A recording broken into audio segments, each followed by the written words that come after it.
All right. Hello all. Welcome back to the Dragon Ball Z Dokkan battle video here. So we just had the JP data download, and of course Android 16 as well as the banner unit 17 are here. What was very surprising, they didn't even say in the news or anything. So we have a new battlefield coming. I think I saw someone say something about there's supposed to be new enemies. So if there are, I will. I like to jump in and record those when there are new enemies. But just every normal monthly one, I don't typically do. But if there are new enemies, I definitely will. But we have Garlic Jr., apparently a new Battlefield LR. This guy has a really good link set, or at least Garlic Jr. has in the past. I have not looked at him just yet. So what we're going to be doing here, I will wait until, with these, when the JP gets the data download. I mean, I say this on my, Twitter pretty often. I don't know if I've actually said it in videos, but I do like to wait to look at the character until the global data download. That way I know I'm not making any mistakes due to translations, right? So I know he exists. I will get to him as soon as I can. I'll have him be his own separate video, but that is going to be at some point that's not currently. However, what we do have here is the special defense equips for Android 16, as well as I actually I will put a note for this in both of the videos with the updated calcs. I just wanted to show this real quick, though. I found this very interesting. So Android 16 was actually made after Baby, apparently. Because, I mean, you could, see in the data, I mean, where, when they get their equips, who's before, right? So it's very interesting that many Forku and, the manga characters were made after him. I guess that goes to show just how much, attention they were putting in the diamond. They were trying to get it out as fast as they could, but it took a while to get the animations up to their quality, I guess. But anyway, I got off topic there for a moment. I found this very interesting myself. So with Android 17, I did actually make a mistake earlier, and I'm going to highlight that here. And just to show this, my mistake, I feel like this is a pretty fair mistake to make, to be honest. So this is the sort of tier of hybrid Saiyans, pure Saiyans, that sort of category. Notice he only has one. Androids and artificial life forms are both the same sort of tier category. He's not actually an artificial life form. Keep in mind that 16's leader skill is Android's uncontrollable power, then the 50% is Android's Cell Saga, mission execution, or artificial life form. Now, personally, I think it's bullshit that this guy is not on mission execution. He is literally a fucking park ranger. How can you have that is the most clear mission you could fucking have. Sure, it's not go kill Gohan and Piccolo, like the Gamas get. It's not something like that, sure. But his mission is literally protecting animals, protecting nature. He got the mission from Android 16. He's carrying on Android 16's will. Right? And he stays on a fucking island protecting it. Why is he not on mission execution? Really fucking stupid. Hopefully they add it to him later on. If so, he would be on the 220 lead. Currently, however, he is actually only on 16's 170. Before, when I did the calcs, I made the mistake of doing the 220. I didn't even think about 17, 18 not actually being artificial life forms. So that is my mistake. But I feel like that's a pretty fair mistake to make, to be honest. I think it's kind of stupid they're not. I get it, they're cyborgs technically, but whatever. So anyway, we do have the special defense equips for 16. They're the same sort of deal as per usual with the plus 1200. So with that all being said, I mean, we're ready to jump in here, and let's just get going. So I do have, as I typically do with the special defense equips, I put them in the parentheses right next to before, right? So you can see just how big of a difference it makes. And for 16, I think it makes a decent difference. This is a character that is just wanting to be like a slot 1 tank. You know, he doesn't have dodge, he doesn't have nullification, he doesn't have a counter, he doesn't have any of that. He is just a flat out tank. And I actually really like this style of character, by the way. I'm not going to be summoning, besides obviously the Dokkan Day tickets, which we should get like 28, I think. I could be wrong, but I think I might be like 28, maybe 21, but definitely one of those two. So potentially, I suppose I could end up pulling him. I doubt it. Um, Obviously, I'll do showcases, whatever, if I do, but if I don't pull him, I kind of don't think I could even use him as a friend lead, really. I mean, with his Android uncontrollable power, like, it's not going to be, it's not going to be the most doable. Um, so yeah, I do put these next to the, the parentheses next to it. And I do think, when you have guard, when you have 60% damage reduction, I mean, this makes a pretty big difference.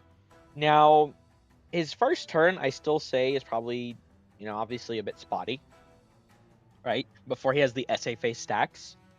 However, it's not like horrible by any means. It could be better. I mean, because once again, guard 60% damage reduction. He's gonna do very well. And now this is Rainbow. Now we go down here to the sort of big SA face stack turn and all this extra support and everything. And he gets to be really crazy here. So 5,382,000. This would be with Android 17 being on like right next to him essentially. 3 SAs, the previous turn, 3 this turn, which I suppose could be a little uncommon, given that his slot 1 additional is a great chance, and then obviously, I mean, depends on your hidden potential build. I would say full additional is obviously the way to go on him, though. I suppose crit actually makes sense, because he's probably not going to be ran in slot 3, but I don't think he really even necessarily needs dodge, besides if you want to, which I will if I ever get 2 dupes for this guy, throw a gold defense plus dodge equip on him. But besides that, but anyway, I mean, he gets. We're talking 5,382,000 with guard and 60% damage reduction. I mean, he's tanking Rose fully built up. I think he should be tanking like turn 5, turn 6 Gohan. Like, he is going to tank everything in the game while providing god level support. His damage is probably not going to be the greatest, so we're going to need to see what the team gets in that department. But I still think he's pretty good. Something I really do value about these defense equips, though, so as you can see here, specifically with the slot 2-3 turns, keep in mind he only has guard for this. So, I mean, when we're talking an 800,000 increase, right? When we're talking a 700, whatever. Well, I suppose this is a 700,000. 700,000 essentially across the board increase. It helps quite a bit. I mean, this is with guard. But he could tank a, what would it be, like 16.3 mil super or some odd for like double digits here. So pretty crazy, I would say, for sure. Like, even if he gets locked, he's not going to be in danger. Now, I suppose like turn 1, AoEs, slot 2, that actually will be pretty problematic, I do feel. But besides that, he should be really, really tanky, no matter the slot. Although he will be the best at tanking in slot 1, obviously. And also, unless he's in slot 3, he will do a little bit more damage as well, because he has the extra phase 2 that he doesn't have when we're talking about, the slot 2, 16. Now, moving on here, we are on to 55% Android 16. Once again, I think these do provide a decent bit of value to him. Keep in mind, if you are planning on summoning, the reason why like raw defense equips are going to do so much. I mean, when you have a character that's AGL, so AGL characters, and I believe it's tech as well, get the most from hidden potential defense, because it does vary between all of them. So Int gets 5,000 across the board from the full hidden potential, right?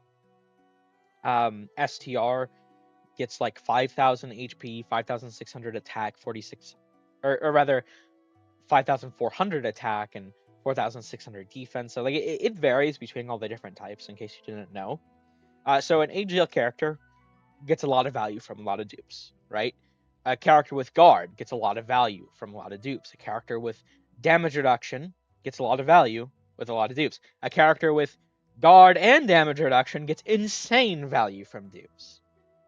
A character with stacking, even though it's limited, it's still stacking. Like all of these together, the more dupes you have, the more raw defense you have. Like this will be crazy. He will be crazy. I genuinely think. I mean, we'll need to see this guy in game, but he is going to tank every boss. So it depends on what you value. Um, but not seeing him in game, there could potentially be an argument for him being better than Mini 4Q, I think. But that does really depend, as I'm sure everyone's talked about today, what his team ends up looking like. I don't think it really has damage right now, so I don't think currently he would be there, but I think he could be number 2, number 3, or some odd TUR. Overall, he looks to be really crazy. And then once again, I mean, these defense equips actually do quite a bit for him.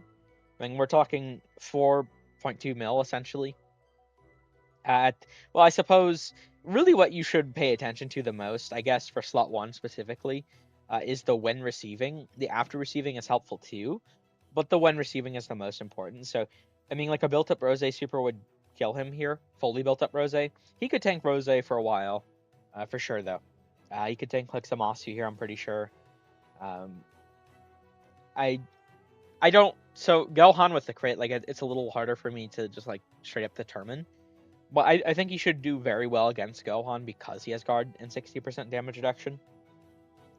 Like, I think he's just going to be a really excellent tank. Once again, his damage, I think, is probably not going to be the most impressive. But I think he's going to do his job as a tank very, very well. Now, moving on to 17 here, I did just decide to make things a little simpler on myself. So I actually did decide... I'm recording this pretty quickly, you'll notice. I mean, the data download happened not long before I started this. I actually, usually I like to wait for the data download just to be absolutely sure, but especially when I realized my mistake with 17, I was like, fuck, I just want to get this out as soon as possible. So I did actually start doing all these before the data download even happened, so I was able to do them so quickly, seemingly. So what I decided to do was I kept the calcs that I did before and said 220 lead, just so you could really see the difference it makes. Right, so I mean, these are the calcs before, and these are what he's actually going to be at on 16's team, because he's only on the 170. So his defense, and keep in mind, I mean, this is Rainbow. This is Rainbow. I mean, his defense already, especially at the start of turn, wasn't that impressive. I mean, he has 70% damage reduction, so it got to be really decent. I mean, he could take like a 10 mil super here or something. Very, very nice, obviously. He is an AoE victim if he doesn't dodge, though. Especially on a 170 lead. Now, if he already has some 16 support up before that, I mean, that does change things a bit. But still, he can get pretty fucked up, to be honest, by AoEs. So you're going to need to dodge. I do suppose that the sort of like guaranteed evasion, like slot 1, is like crazy. I do still think this guy's probably like the best banner unit just because of the amount of utility he provides to the team. But his actual defense numbers are not great. And the fact that he's on the 170 only really does hurt. And then as we continue down here to 55% banner unit 17, I mean, it's even more grim. Right? 128,000 start of turn defense in 2025? Are you fucking kidding me? That's horrific. That's awful. He only gets to 1 million. Awful. Now, to be fair, he is likely going to have 16 support, obviously. But still, his actual defense numbers are not that great. And then, I did once again keep the 220 down here.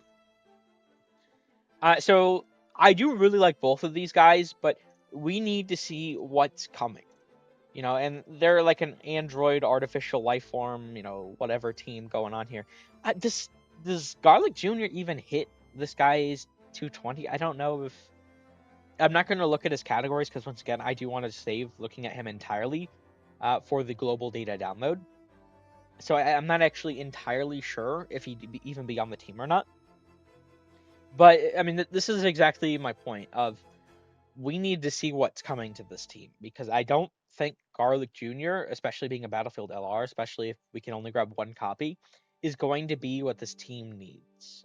Maybe he's really crazy though, but I mean these Battlefield LRs usually typically aren't.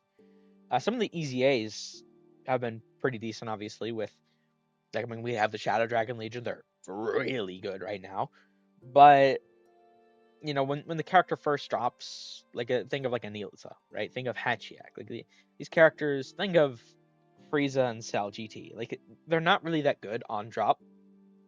So even if he fits the team, which I forget his categories, I don't know if he'd really be what it needs. What it really needs is a lot of androids, and this team is set up to get a lot of androids potentially, but Dokkan actually has to give us those buffs, right? So I mean, we'll have to see what happens throughout the celebration, right? I mean, it's going to last a couple of weeks here, so um, we should be in for some interesting stuff. But I'm just going to scroll down from the top here, and if you want to pause at any point, you can. But yeah, I think I'm going to wrap this one up so I can get these, you know, posted on like Twitter and stuff and see if maybe the global data download has happened yet. I am definitely very, very excited for 16. Just to like get the rep, and he looks to be really crazy. Once again, I'm not going to be summoning. I am going to be saving for 11th anniversary. Besides like my Dokkan Day tickets, of course, but he looks to be really good.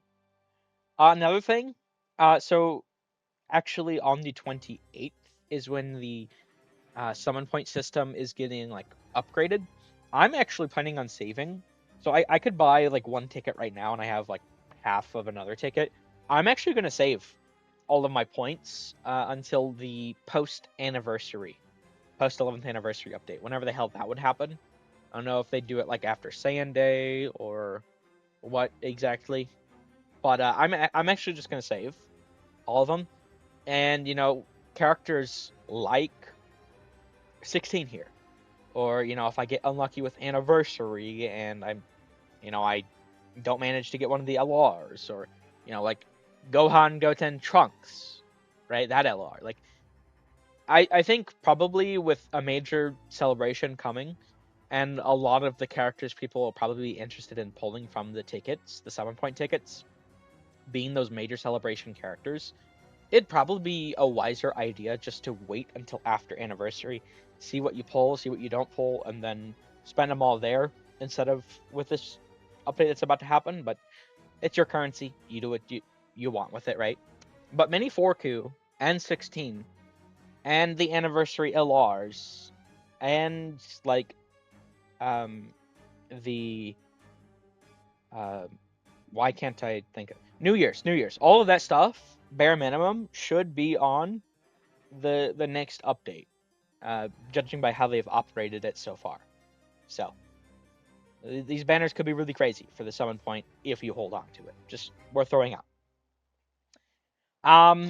But yeah, with that being said, I'm actually, let me just finish scrolling through here real quick. We're gonna wrap things up here.